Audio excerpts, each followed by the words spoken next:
it's another game where you guys really just stay the course, they stay with you, they Yeah. get it going in the final 10 minutes. In this game, what do you think changed that you really opened things up? I think, they were, to give them credit, they're very quick off the dribble. They're not the longest team, but they were very close to the ground. They had some 6 foot under guards who got really low to the ground. And sometimes when they get right into your legs, you kind of open up and they can go by you. They were going by us so much with that. Sometimes longer guys, you can bump them a little bit. They were so low to the ground and they go right at your legs. And then we got some fouls early. And then I thought it was a combination of them doing that and us not guarding the ball and being in plug as much as we should have been. We went to a zone, and you know how I feel about that. But I thought it changed the tempo of the game. I mean, they had scored like 5 in a row getting to the rim. And we called timeout, went to the zone, and I thought we slowed the tempo back up in terms of them they were moving it around the zone offense a lot instead of just coming down and striking you. So I thought, and we opened it back up and ended up winning by 22. But, I had a respect for them watching them on tape. I watched them up 15 at Mississippi State. And I think Mississippi State's one of the best teams in the country. And they've gone to UCLA. They've been on the road this whole time. So I have a lot of respect for them because the schedule they play, a lot of people would have that same record. And so we had a lot of respect for them. We prepared for them. We just probably didn't guard the ball like we needed to. And I thought that was a big difference. But I thought we got aggressive offensively, taking it to the rim. We shot 61%. I mean, we'll take that from here on out for sure. So I want to have joy for the win, and I know we got to do some things better. What are non-conference overs? What have you learned about this team so far that you want to carry into conference play? And what have you learned the last couple seasons in Big 12 that'll help you going into this? Well, I was on a national radio show the other day, and I was talking about, when you're in the best league in the country by far, and I've been in that way the last couple of years, that it is like if you lose on the road it's not the same. Like they always talk about these quad ones. You have another league that might lose a quad one that they're 68 on the road, and you might lose a quad one they're 3. It's two different games. I don't want to hear a narrative this year that a league can only have a certain amount of teams in.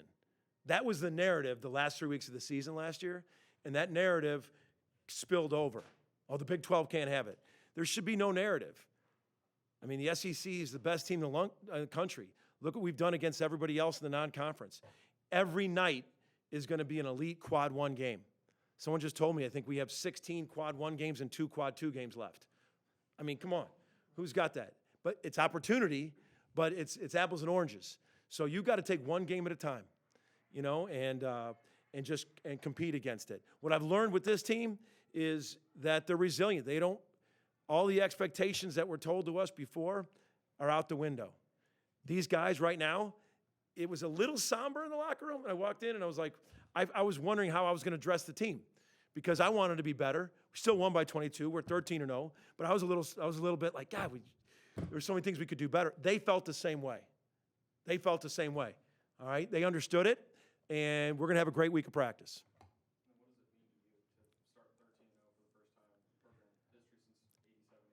I'll be honest, and I'm not trying to, that doesn't matter. What matters to me is we've logged in 2 quad 1 games, 2 quad 2 games. We're getting better. We got great chemistry. We got great guys. We got a big ceiling to get better. We have another game that's borderlining to be a quad 2 game, so we're pulling for that team now. So we've got some resume builders in here. And that's what matters to me is we logged in some wins. They can't take those wins. Now we got an opportunity every single night in this unbelievable league.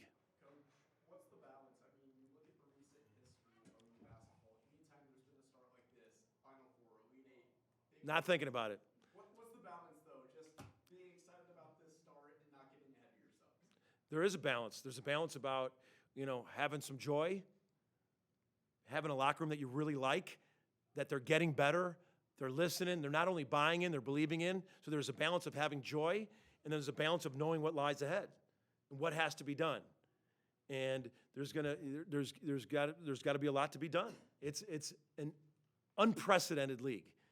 And I know it's Groundhog Day. I've said that to you all for 3 years in a row, and that has been. But now here we go again, and we're looking forward to it.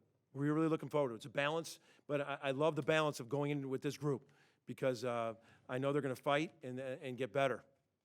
Porter, Duke is obviously put together an extended stretch of really good offensive basketball, especially. Just can you talk about what he's giving you offensively to go with Jeremiah and Jalen? He's been our most consistent defender.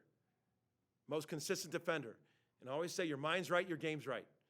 He's going out there, and he's ready to shoot. He's ready to take the dribble. He's passing when he has to. He's not forcing it. And he's just in a great headspace. And he's in great shape. He plays hard every possession. And he's just both ends. He's given us to us on both ends right now because he's our most consistent defender by far. Porter, Jalen Moore, 6 points in the first half, 16 in the second. What did you see different from him in the second half compared to the first half? I think he was really, they were really extended. And even like the first play of the half, we rolled that ball screen, he rolled, he had an angle. He was really taking angles and taking a hit and scoring through angles. And I thought he did, and he finished. He got to the foul line and he finished. We ran a little action, got it at the pocket. Sam kicked it to one more. He had his feet set, knocked down his three. So offensively, I was pleased with Jalen.